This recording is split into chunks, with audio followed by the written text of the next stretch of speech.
Welcome. I'm Kinetic Symphony. I hunt down and report on weird and true mysterious stories, from glitches to the paranormal. Would you like even more content? Here's my Patreon. Now onto the stories. Case file number 1263, written by 2 aspirin later. Peter Weller's Roman Rescue. In 1991, I was in Rome, traveling alone and walking around the city. 3 guys were following me through the streets and piazzas. I looked very American, I suppose, and they were hurling small objects at my back, and they would stop walking when I turned around to look. Then they would pick up the pace when I started to pick up my pace. They were getting closer, yet still around 15 feet away. I walked towards a fountain in a piazza where there is a large crowd and stand near people facing a restaurant hoping for some safety. The 3 guys are talking to each other and slowly work themselves into the crowd. Then a tall man with a larger-than-life voice and handsome features exits a doorway of the restaurant and points to me and says, "Let's get him in here for the scene." Freaking Peter Weller walks towards me and points at me and says, "I'm talking to you, son, now come on." I entered the restaurant with Peter Weller.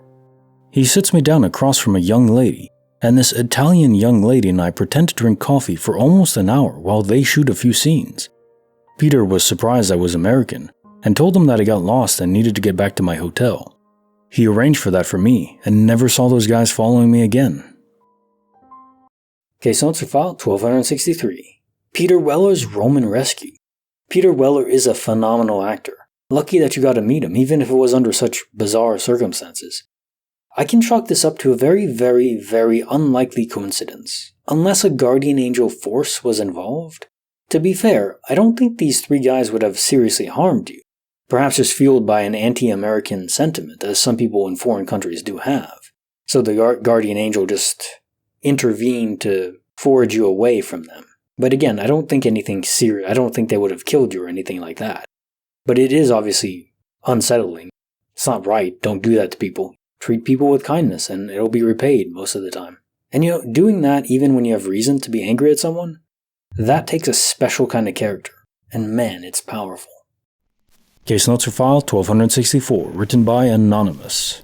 A soldier's miracle in the midst of chaos. I have the scars and medals to prove this experience. In 2006, I was in a convoy that was hit by an explosively formed projectile, EFP. What's an EFP, you ask? Well, it's like an IED snorted a line of Red Bull and injected pre-workout directly into its scrotum. Or an IED placed into a makeshift cannon with a copper plate over the opening. This copper plate melts as soon as the IED explodes, creating a molten sphere of murder death that can rip through truck armor like a hot knife through cold butter. Anyway, I was in the front truck when we were hit. I was in the turret of our Humvee, and the resulting explosion sent me flying. According to the guys in the truck behind me, I ended up some 20 feet in the air before landing hard on the pavement. I was quickly tended to, but at the time I didn't know where my driver and team leader was. No one would tell me. Additionally, we had an American civilian with us, and he got messed up just as bad as me. My injuries were mostly in my legs from all the shrapnel that I'm still pulling out 15 years later, as well as some shrapnel in my left hand and half of my face being scratched to hell. The civilian's face and hands were peppered with shrapnel, with one hand having a massive hole in it, as well as having one of his elbows shattered. We ended up in the hospital in the green zone for a while. The civilian ended up getting flown to Germany because of how badly injured he was. Last I heard, he had to have several of his fingers briefly amputated so they could fix further damage in his hand. I ended up back in my unit after 3 days in the hospital with my leadership ripping the hospital a new one since I still had large holes in my leg.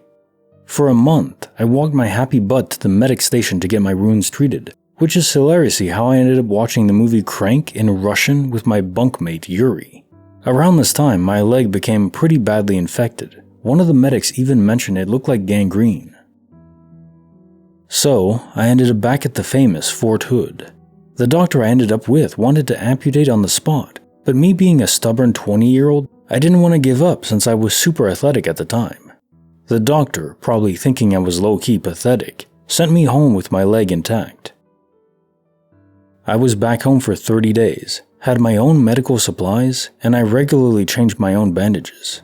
I can tell you right now, removing stuffing from large gashes on your leg is extremely painful as the dried blood glues the bandages and your stuffing together. It's kind of similar to ripping duct tape off your body hair or waxing your private areas. But after 30 days, any trace of infection had completely vanished, and my leg healed up on its own. I returned to the doctor, and he said in his 20 years he'd never seen anything quite like what I accomplished. I went on to serve another 8 years. Then depression took its toll, and I've been out ever since. The scars are still on my leg, along with the paperwork left over from the awards I received. They're a constant reminder of this regenerative horror. Case notes for file 1264. A soldier's miracle in the midst of chaos. So first off, you're not pathetic. Whatever the doctor might have thought or not, I doubt he even thought that. You're a warrior who went through a kind of hell mixed with fear and adrenaline that no one outside of your unit could even comprehend. Words and the images in my mind that attempt to convey what you went through can never do it justice. Secondly, this could be a quantum immortality event for sure, as death from gangrene is a very real and very serious concern. Indeed, it rarely heals on its own. So quantum immortality might be the most likely explanation, but then it's only partial. Because if you were in a new universe, one where you did have gangrene, the doctor in that new universe, if it is a new universe, you went back to him and he was surprised the gangrene healed himself. So in that new universe, you still healed yourself, even if you died in your original. So maybe your body in the new universe, or maybe just in general, you never switched. Maybe it isn't quantum immortality, and you simply healed yourself through a kind of genetic mutation. Makes you think about the X-Men franchise, right? And while the majority of the mutations displayed in that comic series or the movies are physically impossible, they break the laws of physics, some aren't. For instance, Logan's regenerative abilities exceed what is physically possible, because you need new mass to actually heal, even if your cells could divide fast enough and infinitely. For him to heal that quickly, he'd have to physically be eating constantly, basically, to heal. Maybe then, but even then it's probably not physically possible, at least if you have the mass, maybe. But the idea that some humans out there have superhuman ability to recover from illnesses and regenerate injuries isn't inconceivable at all. You may have one of these hyper-rare genetic mutations that grants this ability. I wouldn't go around testing it, but hey, if you have it, that's great. When you need it, and like in this case, comes in handy. Creepy file number 113, written by Smubee. The Christmas Spirits. My mom and I were home alone on Christmas night. I was staying up to read a book I had received earlier in the day, and she was on her phone. We were both in the living room. It was after midnight, so this was now technically December 26. My mom announced that she was going to head to bed, and we said goodnight. As she went into her bedroom, we both heard the doorbell ring. Keep in mind, this was at 1:14 in the morning on Boxing Day. She opened her bedroom door in a panic. I tensed up, completely paralyzed. She called out my name, asking if I heard the door. I just remember saying, "Come down, please," to her repeatedly. She came rushing down and opened up the door right away, but there was nobody there. It had freshly snowed too, and there were no footsteps anywhere leading to our house. A bit of backstory. My grandmother, on my mom's side, passed away that July, and this was the first Christmas we had without her. In a bizarre coincidence, my grandmother passed at 1:14 p.m., and the doorbell rang at 1:14 a.m. My mom and I still talk about it. We like to say that it was Granny wishing us a Merry Christmas. It's not usual for us to stay up that late, but neither of us were tired for whatever reason. Case notes for the creepy file number 1113, The Christmas Spirits. So was your grandma infusing the atmosphere with her own spiritual energy so you'd stay awake long enough to get the sign? Might be a stretch there, but it's a very wholesome stretch that I'd like to run with. Too great a coincidence otherwise. The exact time, obviously AM to PM, but still. Also, I have seen a few funny videos where pets and other animals push doorbells at night outside, caught on Ring cameras. If not for the timing in this story, I'd have gone with that explanation, but again, some coincidences can't be brushed off freely. And now time for the fact of the day. Henrietta Lacks, born Loretta Pleasant, August 1st, 1920, all the way to October 4th, 1951, was an African-American woman whose cancer cells are the source of the HeLa cell line, the first immortalized human cell line. and one of the most important cell lines in medical research. An immortalized cell line reproduces indefinitely under certain specific conditions, and the HeLa cell line continues to be a source of invaluable medical data to the present day.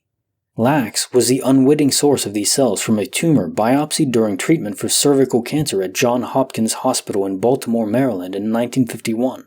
These cells, when cultured by George Otto Gay, who created the cell line known as HeLa, which is still used for medical research, as was in the practice, no consent was required to culture these cells obtained from lax treatment. Neither she nor her family were compensated for the extraction or use of the HeLa cell lines, which is ridiculous. The amount of value that they've gained, they should, the family especially. Even though some information about the origin of HeLa's immortal cell lines was known to researchers after 1970, the Lax family was not made aware of the cell line's existence until 1975. With knowledge of the cell line's genetic provenance becoming public, its use for medical research and for commercial purposes continues to raise concerns about privacy and patient rights. Those are extended beyond what they were back in the day, but still, it's something to be concerned about. In a certain sense, cancer is like this, but this extends beyond it. I think no matter what happens to the cell, barring, being burned or something extreme like that, it will survive and reproduce. An immortal cell line. If Henrietta had this, and it didn't turn into cancer, it was simply her normal cells functioning as intended, but being able to infinitely divide, and the telomeres never being damaged, she could potentially have lived forever. Maybe eventually one day someone will actually have a genetic mutation where the cells function that way, and metabolic damage doesn't accumulate. They will be the first true immortal. Like the video, subscribe, hit the bell. Kinetic Symphony signing off.